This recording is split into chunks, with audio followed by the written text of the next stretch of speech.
بسم الله الرحمن الرحيم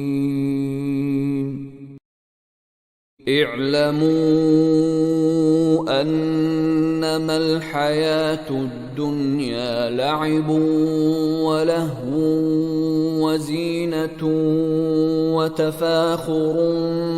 بينكم وتكاثر في الأموال والأولاد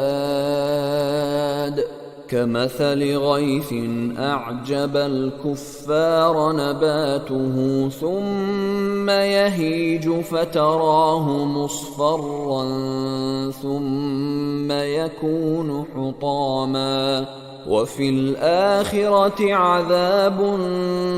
شديد ومغفرة من الله ورضوان وما الحياة الدنيا إلا متاع الغرور.